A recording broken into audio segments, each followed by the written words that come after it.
Felipe Monteiro com a pergunta agora. Mas você é do juridiquês, né? Por favor, Pepe, pelo amor de Deus. Aproveitar que você está aqui, Vitali, a NTT é reguladora de transporte terrestre, né? Tanto rodovias quanto ferrovias. Eu sonho com um dia a gente poder ir de um estado para estado no Brasil grande, continental, por meio de trem, né? E, infelizmente, você vê que as linhas ferroviárias muito mais voltadas para o transporte de cargas e não transporte de passageiro. Tem algum projeto do governo federal, da NTT, de colocar uma malha ferroviária no Brasil todo, ligando todos os estados por meio de ferrovias? É bom que você fala disso, que a gente tem uma audiência altíssima no Centro-Oeste, principalmente, turma do agronegócio, que sonha com o transporte de carga por trem, ô Vitali. Eu acho que no primeiro momento o objetivo do governo federal é realmente levar a infraestrutura ferroviária para a nova fronteira agrícola, né? De uma maneira geral, os minérios são até bem atendidos por ferrovia aqui no Brasil atualmente, mas a fronteira agrícola que se deslocou, né, nos últimos 30, 20 anos pelo menos, era mais ao sul, o centro da produção de uma maneira geral, e ela se deslocou para o Mato Grosso e hoje está cada vez mais próximo da divisa do Mato Grosso com o Pará. E precisa levar a infraestrutura para lá, e é isso que nós temos feito. São novas obras públicas que vieram sendo construídas pelos diversos governos que passaram aí nos últimos 15, 20 anos. A Norte-Sul é um grande exemplo, a Ferrovia Norte-Sul. Nós estamos em obra agora a Ferrovia de Integração do Centro-Oeste, que também é uma obra supervisionada pela NTT, inclusive semana que vem, no fim dessa semana, na quinta e na sexta, nós vamos estar lá para acompanhar a evolução dessas obras, porque daí a gente vai estar oferecendo nova infraestrutura para que os transportes de grãos sejam mais competitivos, ainda mais competitivos. É aquela história da porteira para dentro, da porteira para fora. Nós estamos deixando também o nosso agronegócio produtivo e competitivo da porteira para fora, com a logística mais bem consolidada, com diversas possibilidades de saída, seja ela pelo Porto de Santos, também pelos portos do Arco Norte, os portos fluviais, por exemplo, Miritituba e Porto Velho. Tem a ver com a Ferrogrão isso aí ou não? A Ferrogrão é um dos projetos que tendem a acontecer para que seja ampliada as possibilidades de saída dos grãos. Esse projeto ainda está sendo estudado, né? Uma nova versão dos estudos. Excelente, né? Uma nova versão dos estudos foi apresentada agora recentemente.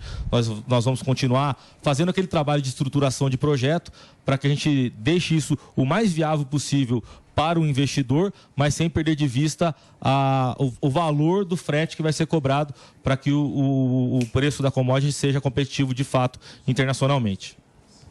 Muito bem, pergunta agora do... Eu acho que, me desculpe, senhor, porque a gente falou dos grãos, né, da parte de carga, que é algo que a gente tem buscado, porque até tem uma grande objetivo do governo federal, que é passar do 20% a matriz de transporte brasileira para ferrovias, atingindo a marca de 40%, reduzindo a dependência do modal rodoviário, e assim você reduz acidentes, você reduz emissões, é melhor para o meio ambiente, enfim, todos esses benefícios são conhecidos. Mas, por outro lado, fica esse desejo, né, essa esperança de retomada do transporte de passageiros, né? Aí é preciso ir com um pouco mais de calma e lembrar que o Brasil é um país continental, né, de tamanho de distâncias continentais.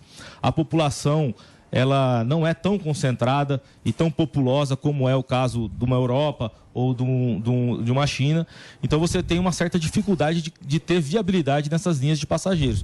Mas as conexões de algumas metrópoles são perfeitamente possíveis de serem viabilizadas. Aí é uma questão da gente estruturar uma nova política voltada para isso. Há estudos, né, em andamento no governo federal para permitir que pelo menos 6 conexões rodoviárias para passageiros sejam oferecidas ao mercado. E isso vai vir junto com a divulgação da nova política de ferrovias que vai ser apresentada pelo Ministério dos Transportes ainda nas próximas semanas. Como que está a relação com o Ministério dos Transportes, Vitali? Tá legal para a NTT? Até para a população que tem acompanhado aqui, a audiência, né, a NTT, a Agência Nacional de Transportes Terrestres, é uma agência de Estado, já com 22 anos, e ela tem como atribuição principal a supervisão dos contratos de rodovia e de ferrovia e também a prestação de serviço de transporte rodoviário de passageiros e rodoviário de carga, o caminhão e o ônibus, né? Sim.